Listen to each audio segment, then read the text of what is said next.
Hello friends. In this video I will discuss everything that you need to know about electric dipoles to solve the numericals related to it. So first of know what is an electric dipole. So this is the definition of electric dipole. It is what? It is a pair of equal and opposite point charges plus minus q that are separated by a fixed small distance. So what is the definition कि अगर एक equal और opposite charge का pair, मान लीजिए एक plus Q है एक माइनस क्यू है, इसको किसी डिस्टेंस पे रखा जाता है, मान लीजिए टू है जो कि एक स्मॉल है फिक्स डिस्टेंस, तो ये पूरा जो सेटअप बनता है या ये जो पूरा सिस्टम हमारा बनता है, इसी सिस्टम को हम क्या बोलते हैं?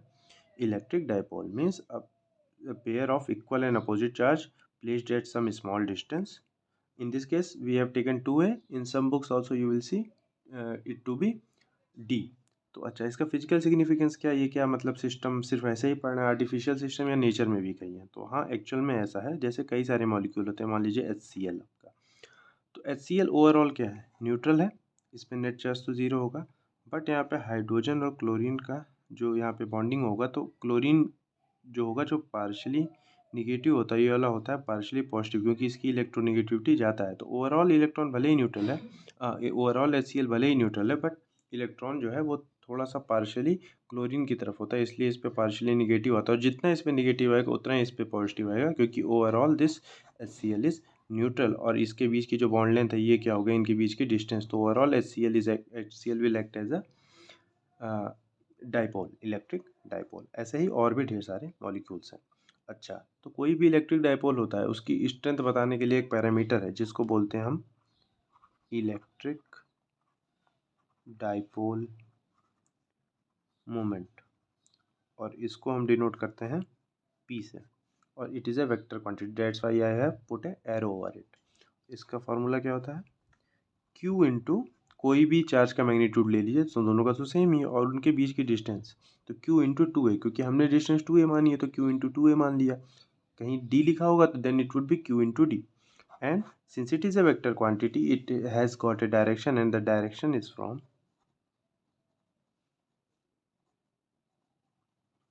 negative charge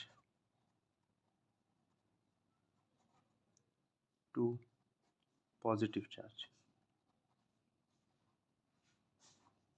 तो चूंकि ये डाइपोल मोमेंट है, डाइपोल मोमेंट एक वेक्टर क्वांटिटी, इसका सॉरी आई हैव, तो इसका डायरेक्शन होगा निगेटिव चार्ज से पॉजिटिव चार्ज की ओर. तो ये हो गया हमारा डाइपोल मोमेंट का डायरेक्शन. इसकी यूनिट क्या हो जाएगी? इसकी यूनिट हो जाएगी चार्ज की, तो कूलम हो जाएगी. 2a इज ए डिस्टेंस, तो इसकी मीटर, तो coulomb metre is a unit. Direction is from negative charge to positive charge, and Q into two a is the formula to determine the magnitude of electric dipole moment. Okay, अब ये तो basics पता चल गई. अब किसी dipole की वजह से हम किसी डिस्टेंस पर इलेक्ट्रिक फील्ड और इलेक्ट्रिक पोटेंशियल भी पता कर सकते हैं, और उसकी वैल्यू कितनी आती है उसको देखते हैं. मान लीजिए मैंने एक डाइपोल लिया है, ये minus Q into Q, minus Q and plus Q, और उनके बीच की डिस्टेंस 2a है.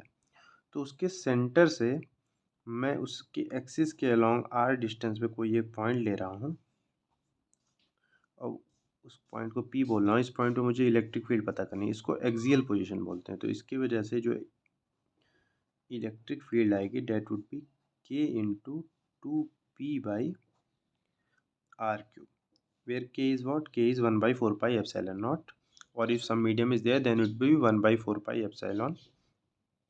P is the dipole moment, and R is the distance from center of the dipole to the point on the axial position where we want to know the electric field. अच्छा, vector notation में मैंने लिखा है जिधर electric, इस point पे जिधर electric field होगी उधर ही डायपोल मोमेंट, मतलब इस पॉइंट पे इलेक्ट्रिक फील्ड का डायरेक्शन डायपोल मोमेंट के डायरेक्शन के बराबर की डायरेक्शन में ही होगा, इसीलिए इस तरीके से.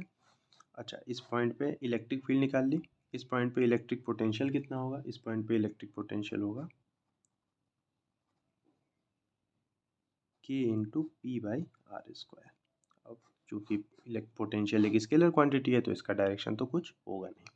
ये हो गई electric field at axial and electric potential due to axial. अच्छा, एक बात और बता दूं कि ये जो फार्मूला है, this formula is valid for small dipole. Small dipole का क्या मतलब होता है? एक ऐसा डाइपोल जिसका R is very very greater than A. जिस पॉइंट पे इलेक्ट्रिक फील्ड निकालना है वो काफ़ी बड़ा है as compare to the distance between the dipole. Okay, अच्छा ये तो एक्सियल की पोजीशन की बात होगी। एक और पोजीशन देख लेते हैं जिसको बोलते हैं equatorial position. This is the this is a position which is perpendicular to the dipole. तो ये सेंटर से अगेन आर डिस्टेंस पे एक पॉइंट क्यू मान लेते हैं, क्यू नहीं मान लेते, आर मान लेते हैं। और इस पॉइंट पे इलेक्ट्रिक फील्ड जब हम निकालेंगे तो electric field at equatorial point comes out to be minus K into P by R cube. देखिए मैंने माइनस साइन यहाँ पे क्यों लगाया, क्योंकि इस पॉइंट पे इक्वेटोरियल पॉइंट पे जो इलेक्ट्रिक फील्ड होती है उसका डायरेक्शन डाइपोल मोमेंट के डायरेक्शन के अपोजिट होता है। That's why I have put a negative sign over here. And electric potential at equatorial point is 0। ठीक है, क्योंकि इसकी वजह से और इसकी वजह से जब सम करेंगे तो potential will come out to be 0। अच्छा, तो क्या ये दो ही पोजीशन पे हम इलेक्ट्रिक फील्ड और इलेक्ट्रिक पोटेंशियल निकाल सकते हैं क्या? और किसी पोजीशन पे नहीं? नहीं निकाल सकते हैं, किसी भी जगह निकाल सकते हैं। ये दो बस एक स्पेशल पोजीशंस थे। तो किसी जनरल पॉइंट पे भी हम इलेक्ट्रिक फील्ड और इलेक्ट्रिक पोटेंशियल का फॉर्मूला देख लेते हैं कि वो क्या आता है। तो मान लीजिए अगेन डाइपोल है, उसके बीच की डिस्टेंस है 2a और उसके सेंटर से किसी एंगल थीटा पे, आर डिस्टेंस पे किसी एंगल थीटा पे हमें इलेक्ट्रिक फील्ड और पोटेंशियल में again take this point as P. तो इलेक्ट्रिक फील्ड जो जनरल पॉइंट पे आती है वो होती है K P by R cube under root में 1+3 कॉस स्क्वायर थीटा। तो इससे आप किसी भी पॉइंट पे निकाल सकते हैं। एक्चुअली अब आपको चेक करना हो तो आप इन दो पॉइंट पे भी देख सकते हैं। जब आप एक्सियल पोजीशन पे लेंगे, एक्सियल पोजीशन के लिए क्या हो जाएगा, ये पॉइंट कहाँ पे आ जाएगा, इधर आ जाएगा, मतलब थीटा 0 हो जाएगा। जब थीटा 0 हो जाएगा कॉस थीटा की वैल्यू, कॉस 0 डिग्री की वैल्यू 1 होती है। तो रूट में 4 की वैल्यू हो जाएगी 2 के पी बाई आर क्यूब। हाँ यही तो मैंने निकाला था। और उसी तरीके से अगर आप थीटा 90 डिग्री पे आ जाएंगे तो कॉस 90 की वैल्यू 0 हो जाएगी। तो ये पूरा चीज़ 0 हो जाएगा, इलेक्ट्रिक फील्ड आ जाएगा के पी बाई आर क्यूब। हाँ भाई मैंने यही तो निकाला था। तो this formula is valid for any general point if you are given angle theta and the distance R from the centre. अच्छा, इसी तरीके से पोटेंशियल भी आप किसी जनरल पॉइंट पे निकाल सकते हैं। That would be K P cos theta upon R square. Again you can validate this formula by for these two special points. For axial position the theta will be 0 degree, then the electric potential will be kp by r square। हाँ यही तो मैंने भी निकाला था formula.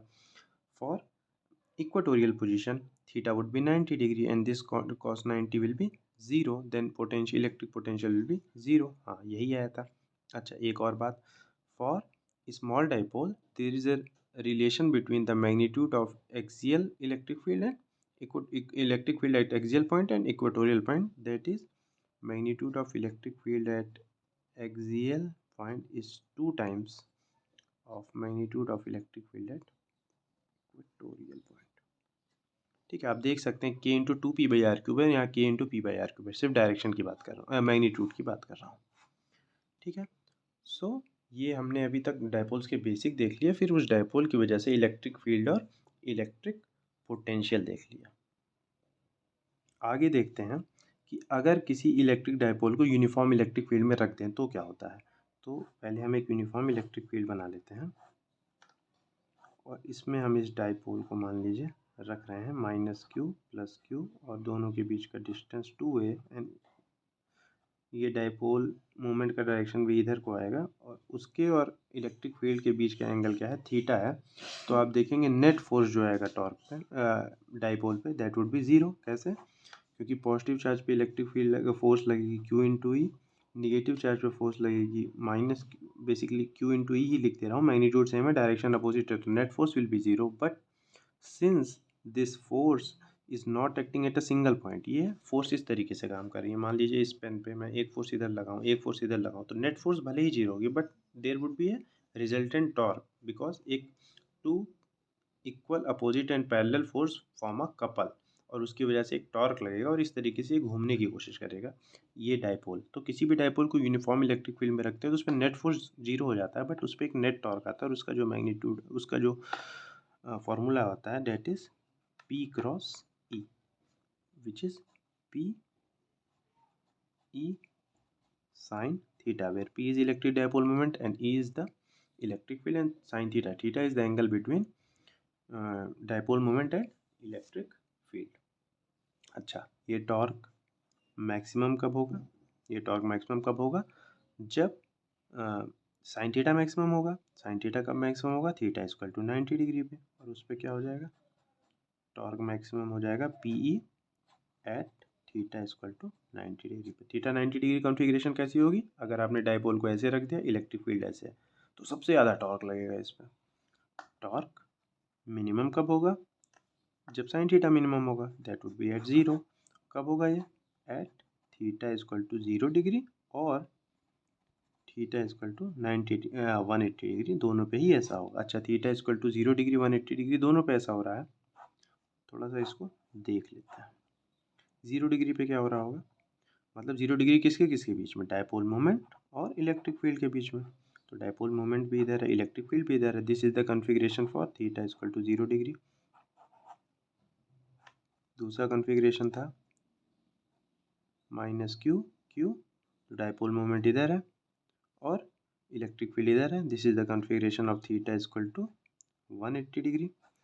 इस case में मैंने क्या बोला? दोनों केस में टॉर्क ज़ीरो है, बट इस केस में जो है ये this is stable equilibrium position and this is unstable equilibrium position। थोड़ा सा समझा देता हूँ, अभी पोटेंशियल एनर्जी से भी ये चीज़ क्लियर हो जाएगी।